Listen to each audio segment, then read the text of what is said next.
Hello everyone. Welcome to Film Recaps. In today's video I'll be recapping a film from 2002 titled, The Tuxedo.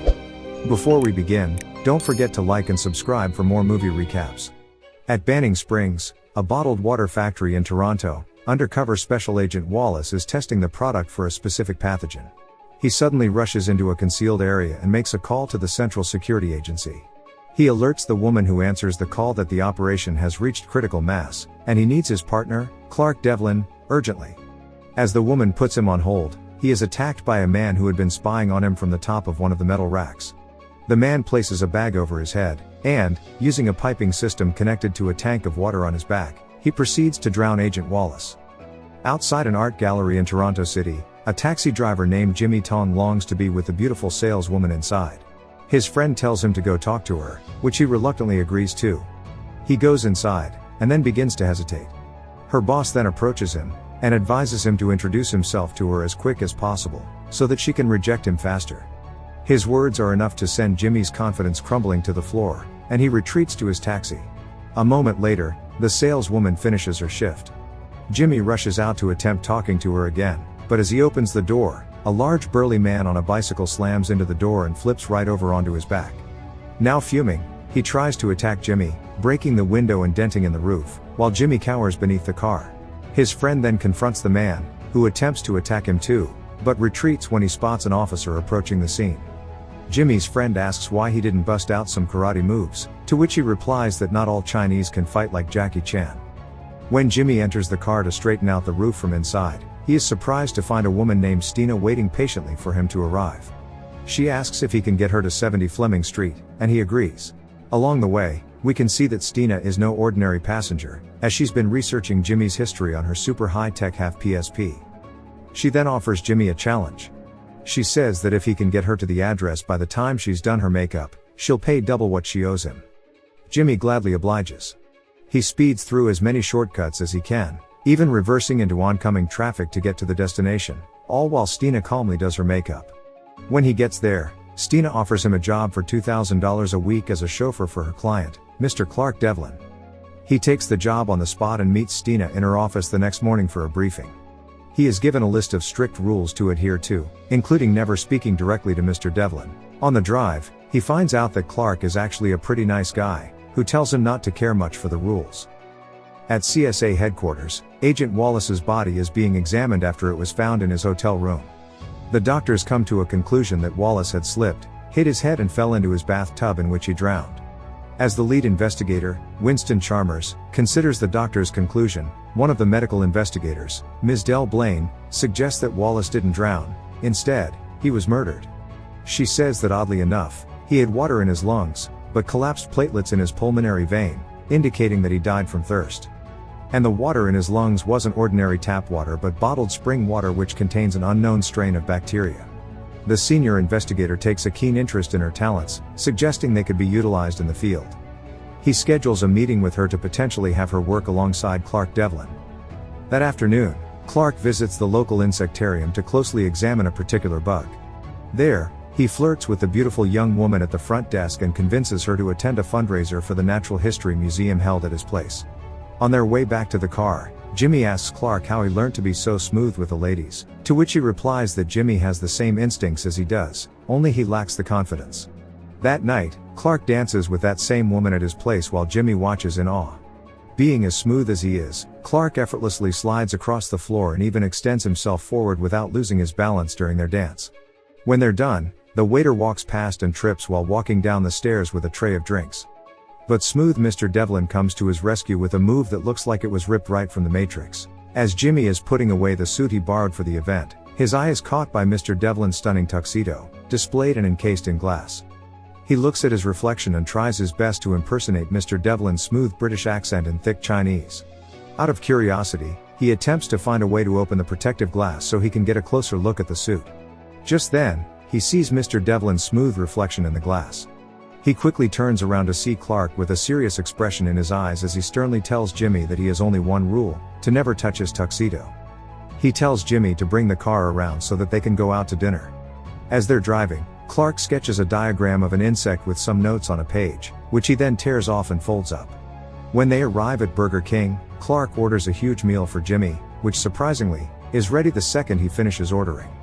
Mr. Devlin then orders a crispy crust pizza, which surprisingly again, is on the menu. Jimmy brushes it off, believing it must be a new item they're selling, but it appears there was no pizza and Clark came to pick up a letter containing some secret information pertaining to the case he's currently working. As they leave, a man on a skateboard comes out of nowhere and is hit by the car. As he stalls, another one of his friends attaches a tracking device to the back of the car. When they continue to drive ahead, he attaches a bomb to the bottom of his skateboard and sets it towards the tracker on the car. Mr. Devlin informs Jimmy that the skateboard is in fact a bomb and they need to get as far from it as possible. Jimmy tries his best, but eventually they come to a dead end, and Mr. Devlin manages to push Jimmy to safety before the bomb explodes. For a moment, it seems they both made it out unharmed, but Clark begins to bleed out of the side of his head and falls to the ground. Jimmy asks him who did this, and he gives him a name, Walter Strider.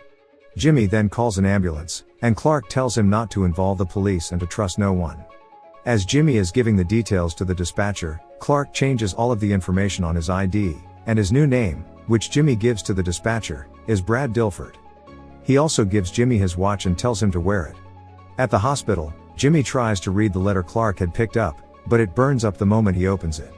The nurse tells him that Clark will recover, and she also gives him the sketch of the insect he drew, which he had clutched in his palm. At Banning Springs floating headquarters, we are introduced to the antagonist, CEO of Banning Springs, Mr. Dietrich Banning.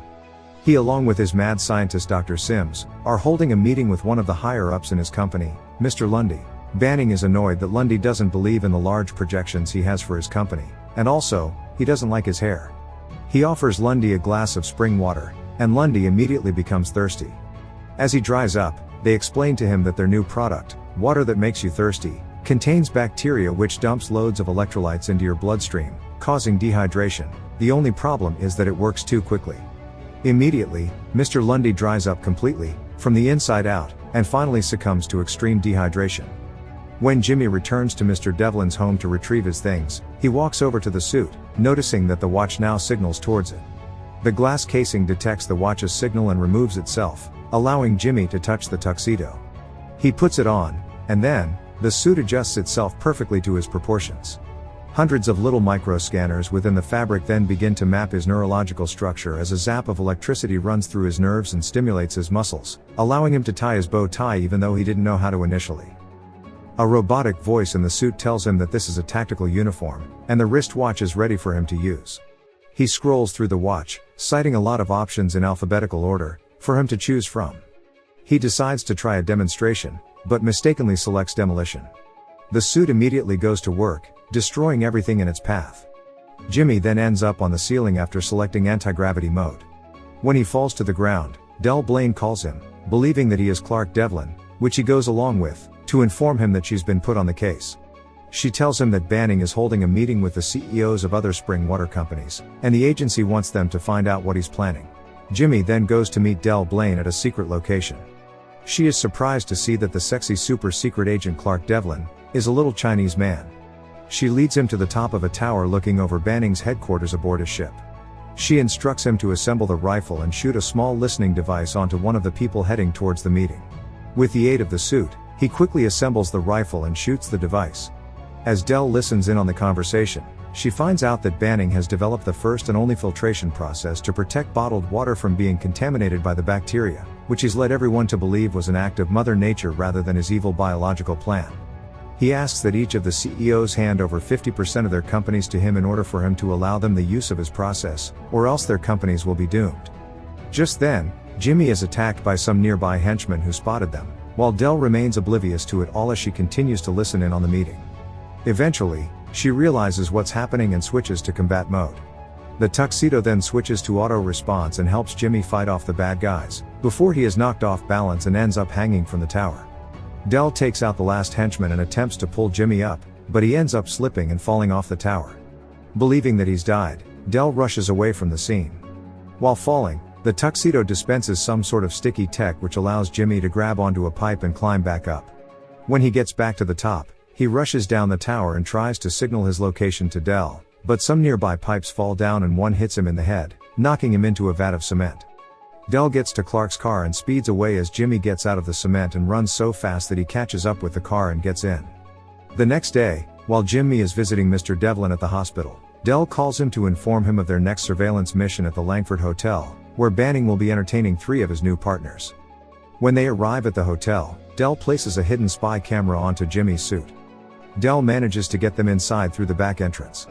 They enter a dressing room, where they meet the legendary King of Soul, James Brown. James, who happens to be working with the CSA, promises them front seat tickets to his performance. When he taps Jimmy on the back, the suit's auto response kicks in, and flips James onto his head, knocking him out cold. Dell rushes onto stage and tries to stall, while Jimmy uses the suit's voice changing system to alter his vocal cords, allowing him to sing just like James Brown. He begins to dance for the audience, and gets right up in Banning's face. He manages to win over the girl accompanying Banning, but Banning doesn't care much as she's just another thought. After the dance, Jimmy introduces himself to the attendees at Banning's table. Banning pulls out a cigarette, and before he can light it, the suit automatically dispenses a lighter and proceeds to light it for him. Jimmy asks the girl, named Cheryl, to dance so that he can isolate and get more information about Banning from her. As they dance, Dell comes over and flirts with Banning, but they are interrupted by one of his henchmen who informs him that she works for the CSA. Later, Cheryl takes Jimmy upstairs to her room. As she puts a cigarette to her lips, Jimmy witnesses the same automatic response from the suit. She soon gets handsy, and begins to undress him, throwing his coat with the spy camera onto a chair, which Dell Blaine, who is sitting at the pool side, observes the situation from. After she removes his pants, he gets her to go into the bathroom to get the bath ready. Banning's henchmen then break into the room and attack him as he puts the pants back on. The pants fights off all of the henchmen, and after witnessing Dell Blaine being drowned by another in the pool, it launches one of the bad guys onto the one that's drowning her, saving her life. Later, while Jimmy treats Dell's wound, she tells him that while flirting with Banning, he mentioned to her that when he can't sleep at night, he goes down to his lab to work, revealing that his secret evil lab must be at his home. At the CSA headquarters, Stina reviews the footage from the spy cam and discovers that Jimmy is pretending to be Clark. Jimmy and Dell attend a party held at Banning's mansion. While they're dancing, they slowly work their way out of the crowd and into the backyard. There, Jimmy mistakenly kicks a rock into the pool, but instead of sink, it slides across the surface. He walks onto the pool, and steps right in the middle, while Dell leans over the diving board, triggering the doors and opening up the entrance to the hidden lab beneath the pool. When they enter, they find a map that has targets set on all of the national reservoirs in the country. Dell checks out the computer and finds out about the dehydrating water, yet she doesn't know how Banning plans to release the bacteria without it being traced back to him. 2 guards then spot them on the security camera, but Jimmy uses the suit's camouflage tech to conceal himself and Dell from them. When they get back to the dance, Stina calls Dell and informs her of who Jimmy really is. She then leads him into a bathroom and at gunpoint, she demands he remove the suit. As she leaves with the suit, one of the henchmen recognizes her and takes her to Banning. She offers him the suit, claiming to have turned against the CSA in order to help him carry out his plan, which surprisingly, he believes. She then turns on a GPS tracking device on her necklace, which signals the CSA that Banning's lab has been found. When Jimmy gets back to Clark Devlin's place, he realizes that the name Walter Strider was a mistake on his part. Instead, Clark was giving him the name of a particular insect, a water strider. An insect that can literally walk on water. At the lab, Banning explains to Dell how he plans to target all of the reservoirs with the bacteria, which will be carried by the water striders and dumped onto the water surfaces. He then tries on the tuxedo, and allows the suit to demonstrate its acrobatic abilities. Back at Clark's home, Jimmy decides to quit. As he packs his things, he finds a tactical tuxedo left by Mr. Devlin for him, with a note encouraging him to do the right thing. At the lab, Banning asks Dell why she chose to work for him. As she's about to reply, a security breach alarm goes off. Believing it's the CSA, she begins to tell him how she planned for him to get caught. It turns out the breach was Jimmy, who has been apprehended. Before Banning can kill Jimmy, the suit fights back, taking out all of the bad guys and returning to fight Banning. Before the water striders can be released by Dr. Sims, Dell spills water all over the controls, causing the hatch to malfunction and close itself.